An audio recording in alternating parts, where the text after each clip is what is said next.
In this video, I'm going to be giving you guys my spoiler-free review of Kung Fu Panda 4. Let's get into it. So, I saw the movie last night, and I did like a later showing, and I was tired to film the review last night despite doing a live stream, but I thought, no time like the present to do it now. Okay, I think it's a good movie, but if you are a Kung Fu Panda fan, like you grew up on the original trilogy, I personally think it is the weakest in the trilogy.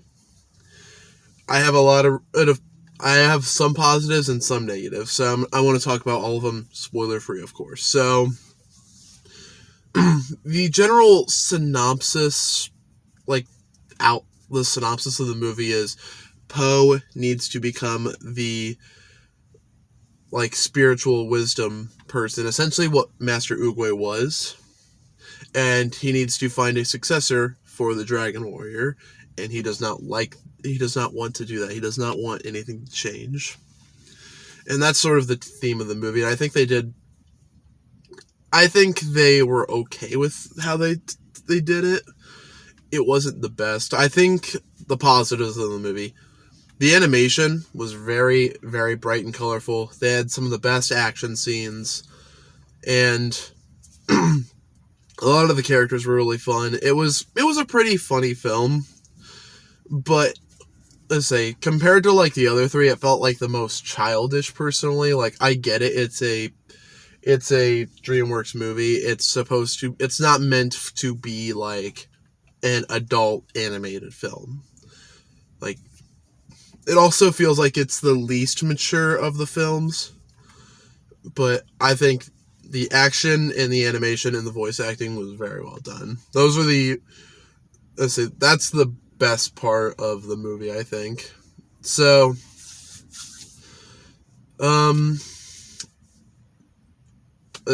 get into the negatives now. I have quick thoughts pretty much about it, and I don't really want to get into spoilers for you guys. So, my biggest issue with the film is I think they do way too much telling and not showing. And they show how Po does not want to be the dragon. How Po does not want to be not the Dragon Warrior anymore. I don't know why I can't figure out the right terminology, but forget it.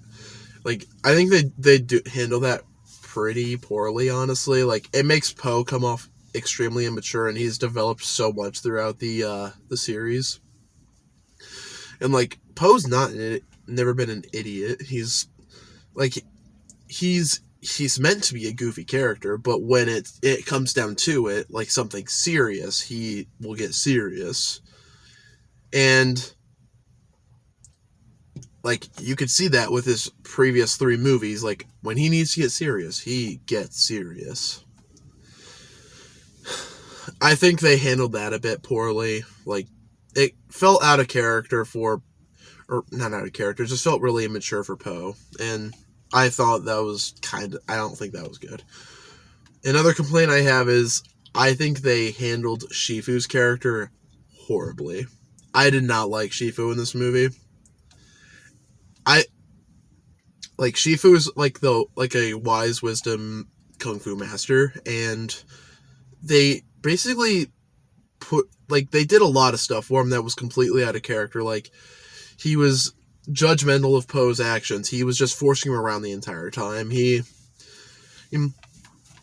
And the movie's really predictable, and when Po finds his new Dragon Warrior, he's very judgmental of it, and that to me is completely out of character, because in the first movie, he judged Po for being the Dragon Warrior when he didn't think he should be. But then he eventually learned that and accepted, yeah, this is the Dragon Warrior. And this, he was just completely judgmental and are you kidding me? What the heck? I think they did him out of character to a very bad point. It ticked me off, and I just did not like that. It felt very... I don't think they really understood what to do for his character. Another complaint I have is a lot of the characters specifically the villains, because the three villains from the previous films return. They felt out of character, in my opinion. Like, Tai Lung, he's in this movie barely, but he's still in it, and he's like the only original voice actor for the villain to return. I don't even think the other villains had their voice actors or any lines, if I recall. And they were, as say, Tai Lung was like had commentary, like, and he can have some quips now and again, but I felt like he had too many quips that just it almost made him feel like out of character. And I think Kai and Shen were completely out of character, in my opinion. And it was like I was just like, okay. I mean, it's good to see him again, but it would have been better to see them with their voice actors. It would have been, I don't want to say nostalgia bait, but so almost like that, sort of, where if it was like all three of them are back and they're talking and interacting, that would be super cool. Instead, they just like look at him and then I don't really want to explain the scene because it is a really cool scene, but I think it could have been a lot better if like they brought back the OG voice actors. That's me personally.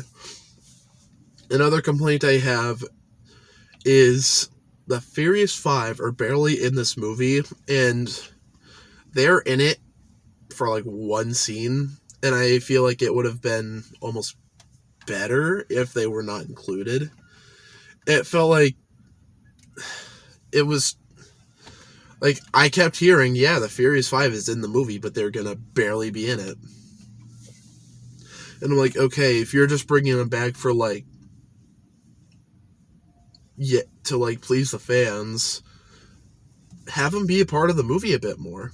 Like, they were in it for one scene pretty much, and none of them had any lines.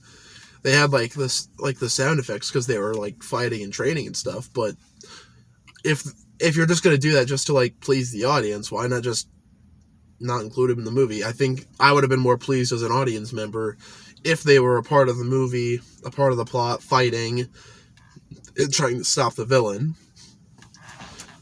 That's my thing. Now to the villain. I think she is a good villain in concept, but I think it wasn't handled the best. I think she was a very awesome, menacing villain, but she's not as impactful as the original three from the original trilogy. Like, she is cool, and I think they could have done a bit more with her, and I felt like they were afraid to go further in with her character. Because, like, she had the potential to be a very menacing character, and I don't know why they didn't go more menacing. Like, if you have Death and Puss in Boots, why not do that with the Chameleon? I don't know. I felt like the movie, compared to the other three, was, like, too childish, I think. That's me personally.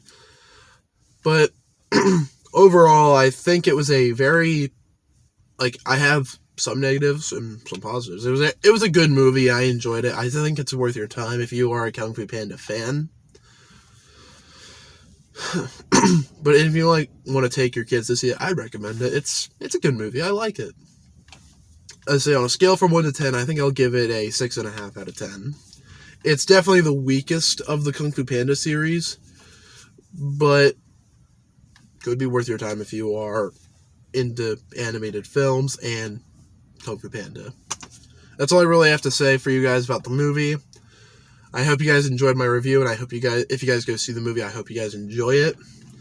I thank you guys for watching. If you guys wish to subscribe, I do a lot of content, mainly live streams. I've been doing a lot of live streams recently. I just concluded the Spider-Man series, or the Spider-Man PS4 series. There'll still be more Spider-Man content coming your way. I have an ongoing Watch Dogs series going on right now, and much more content coming your way. And if you enjoyed this video, I have plenty of other movie review videos that you guys can check out. So I appreciate you guys for watching, and have a great rest of your day. Goodbye.